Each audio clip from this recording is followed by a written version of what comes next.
aku. Jangan kataku seperti itu. Aku sudah bilang kan, aku yang membunuhnya. Iya, kalian tidak salah dengar. Aku yang membunuh orang tuaku. Aku membunuhnya bukan karena aku ingin membunuh mereka menggunakan senjata. Tapi aku membunuhnya karena aku miskin. Aku tidak bisa menyembuhkan orang tuaku. Pada akhirnya, tetap aku kan yang membunuh orang tuaku.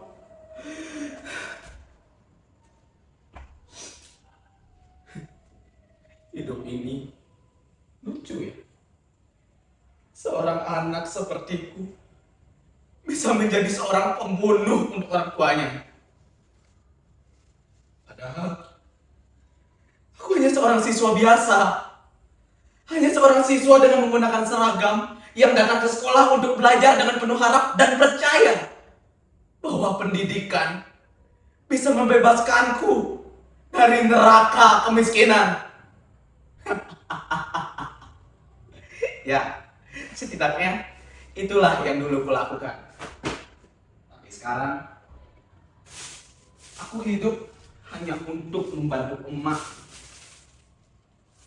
Aku hidup ditinggal oleh bapakku meninggal. Tapi jika boleh berkata yang sebenarnya kepada emak, sebenarnya aku malu. Aku malu dengan teman-temanku di sekolah. Mereka semua menjauhiku bukan karena aku jahat, tapi karena aku miskin. Dan itu semua sudah cukup ya untuk membuatku dianggap sebagai manusia yang tidak layak untuk hidup.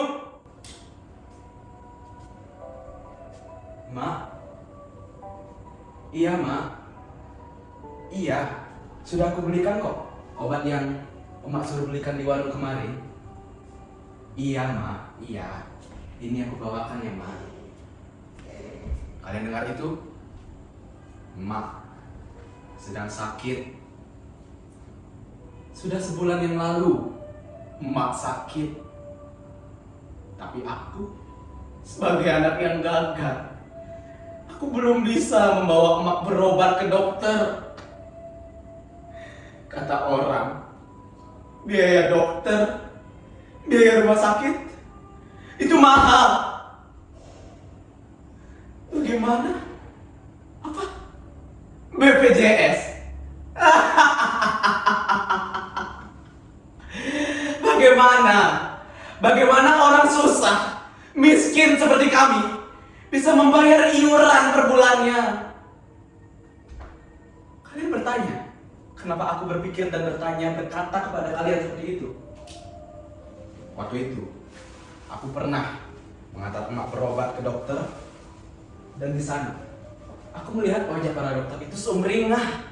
Aku mau melihat mereka, wajahnya bersinar, seakan-akan mereka seperti malaikat yang bisa menyembuhkan semua penyakit dari orang-orang, termasuk penyakit emak. Tapi melihat bajuku dan emak yang lusuh, kalian tahu apa yang mereka katakan? Baik, selamat siang adik. Ternyata mohon maaf sekali, penyakit dari ibumu cukup parah sehingga proses perawatan tidak bisa kami lanjutkan karena kami belum mendapatkan bayaran dari adik sendiri. Jika sampai minggu depan adik belum bisa membayar, terpaksa kalian tidak bisa berobat di sini lagi ya. Mendengar itu, aku hanya diam. Tapi dokter lain berkata, sudah, tidak apa. Jika memang dia tidak bisa bayar sekarang, setidaknya kartu BPJS ada kan? Untuk lagi dan lagi, aku hanya diam. Kenapa aku diam? Karena aku tahu jawaban itu lebih mahal dari nyawa emak bagi mereka. Lagi pula, sejak kapan Aku bertanya sejak kapan? Sejak kapan hidup orang ditentukan oleh kartu? Sejak orang miskin sepertiku tidak lagi dianggap layak untuk hidup ya.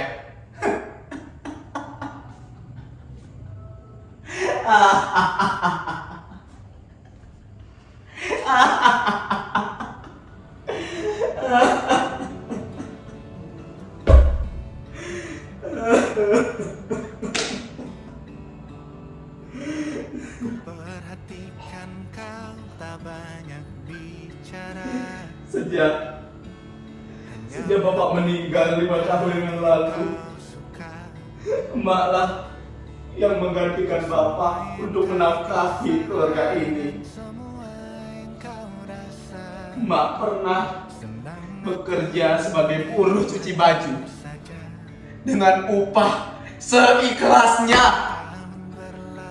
Tapi risiko yang emak hadapi tidak sebanding dengan apa yang emak dapat untuk menghidupi keluarga ini. Jika emak melakukan kesalahan sedikit saja terhadap baju orang-orang, emak harus menggantinya 2 kali lipat. Dari mana kami bisa membayar semua itu?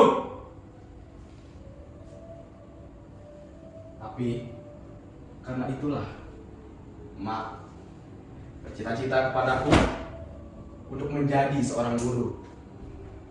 Emak ingin aku menjadi seorang guru. Guru adalah cita-cita emak kepadaku.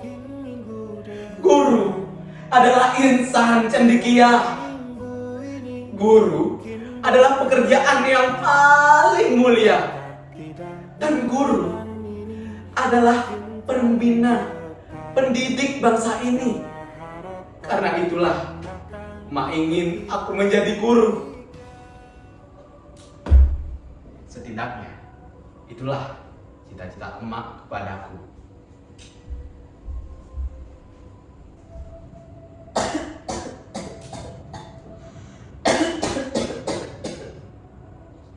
Nak, tolong ambilkan obat ibu, Ma.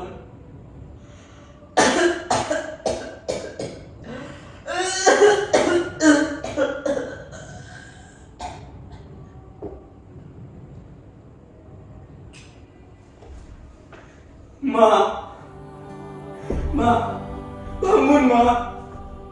Ini aku sudah belikan obat, Ma. Jangan pergi, Ma.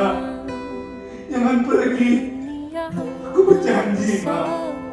Aku berjanji aku akan menjadi seorang guru. Jangan tinggalkan aku sendiri, Ma. Ma.